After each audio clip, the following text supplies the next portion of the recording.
Hi guys, and welcome to my review of Jumanji, Welcome to the Jungle. So this is the sequel to the old Jumanji that came out back in the 90s. I must admit this movie came out last year. I wasn't that excited for it, but it's out and it's big, so I had to go see it. Now when I say this movie is big, I mean it's big. The Rock's biggest movie at the moment is Fast and Furious 7, and this movie, Jumanji, Welcome to the Jungle, is going to overtake that in the US box office in a couple of days. Which means that this movie, Jumanji, Welcome to the Jungle, is about to be Dwayne Johnson or The Rock's biggest movie of all time in the US, which is a big deal. This movie is massive. So I thought I'd go check it out. I went and watched it, and now I'll leave a review on it. So let's talk about the positives, the negatives, and wrap it up with a couple of scores at the end. If you're a parent and you're wondering whether your kids should go and see this movie, stick around to the end of this video and check out my parents section on this movie to find out if it's appropriate for your children. Let's get started.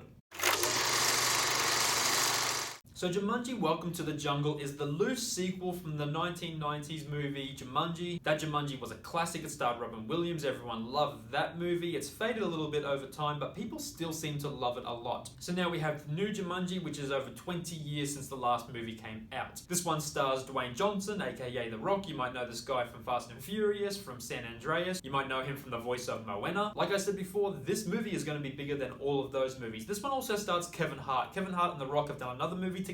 It worked.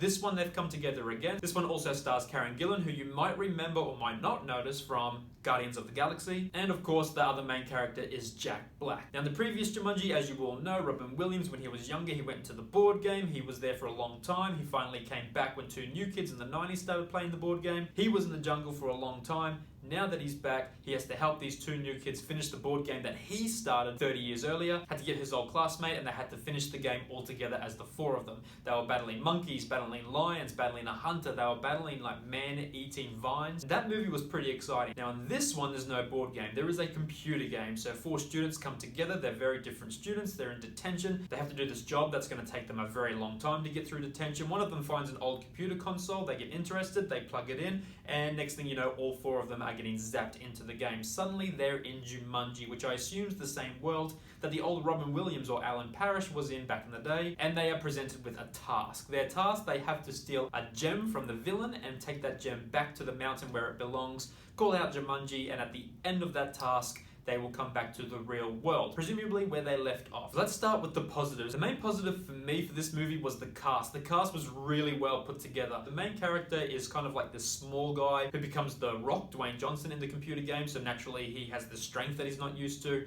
The big jockey guy from high school, he turns into Kevin Hart, so naturally that's quite different. The girl who's usually reserved and quiet turns into Karen Gillan, who's a computer character with a beautiful physique. And then you have what I think is the best pairing of the movie. You have the girl who's obsessed with social media from school, who ends up getting played by Jack Black in Jumanji. Now, Jack Black was funny in this movie. Pretty much every time he was on screen, I was laughing. The other characters did a pretty good job, but when I was watching the other characters, I was thinking that they are the character in the movie. I was thinking The Rock is playing himself. I was thinking Kevin Hart was playing himself, but every time you saw Jack Black on screen, he was playing a 16-year-old high school girl, and he nailed that character. He was really funny. The other positive that worked for me was the computer game concept. Now, I didn't really want to see this movie when it first came out because of that concept, but it actually kind of worked in this movie. This movie needed a lot of explaining to the audience. They needed to be told what was going on constantly in this movie, and because it was a computer game setting, there was nothing wrong for a character in the game to pretty much turn to the audience and explain to them what's happening by talking to another character. So even though that really doesn't work in a lot of movies, it worked in this setting because essentially they're in a computer game. Computer games have backstories, so when it came time for the backstory, it felt natural just to pretty much tell the audience what's happening. So some of the negatives I'm going to mention are pretty much negatives for me, I guess, because they can't really be negatives because this movie is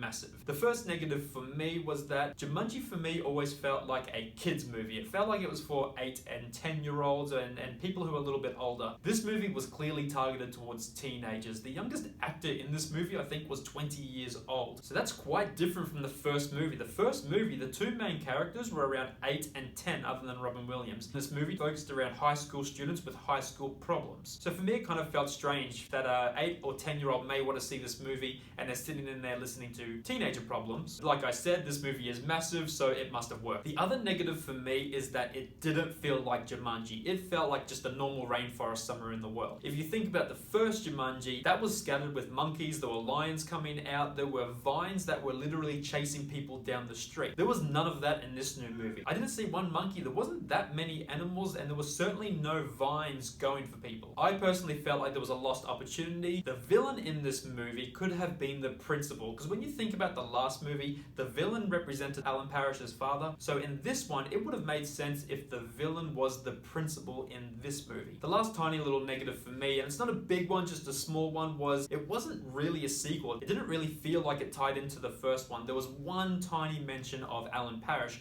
who was Robin Williams' character back in the day, and that was pretty much it. It could have been a different movie entirely if it had a different title. So overall, this movie's not too bad. Let's start breaking it down a little bit. The story for me, the story was pretty predictable. As soon as I saw the concept of the movie, I had a fairly good idea where the story was going to lead to. So for me, the story gets a 6 out of 10. Kind of predictable, but I enjoyed it. The next was the acting. The acting for me was pretty good. I laughed a lot. I enjoyed it. I liked those characters. I do like The Rock. I do like Kevin Hart. I do like Karen Gillan. So all of those things fell in place for me. I didn't mind it. I chuckled, and I guess the intention was for a chuckle. For me, Jack Black tipped it over just that little bit more because I laughed every time he was on screen. The action scenes were quite good. They were fun. They were action-packed, and they were quite funny. The Rock seemed like he was a genuine teenage boy fighting these people. The way he was making sound effects like uppercut, bam, whack. That was pretty funny to watch in a fight scene. So I give the acting an 8 out of 10. The visual effects were not that bad. There were a couple of rhinos that seemed a little bit fake. They seemed a little bit off. I was sort of hoping they would put the energy into special effects with people turning into animals, or bringing that Jumanji jungle to life, making those vines go around and making those animals pop out. So the visual effects I give a 7 out of 10 for. And the last category for me, just because it is a sequel that's based on the old Jumanji, is the legacy. What was the legacy like? Did it carry that Jumanji storyline into the present day? And for me, it didn't really do that. It didn't feel like a Jumanji movie. Most of the things that I loved from the first one didn't really carry through to the next one. So for the legacy score, I give a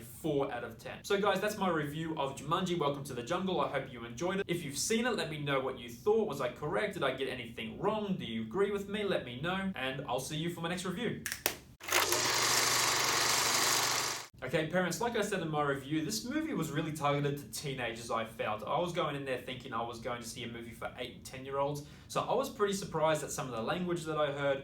I was pretty surprised at some of the topics that they talked about. Of course, you have a female character turned into a male character, so there's some jokes there. Now, because it's based on a video game storyline, each of the characters have 3 lives. So naturally, these characters are going to die over and over again, even though it was humorous ways of dying, if that makes any sense. There was no blood, no scary scenes, just a couple of action-packed movies. Like I said, a couple of surprises with the language, but if you go in there thinking it's intended for teenagers, there might not be many surprises there. Thank you for listening.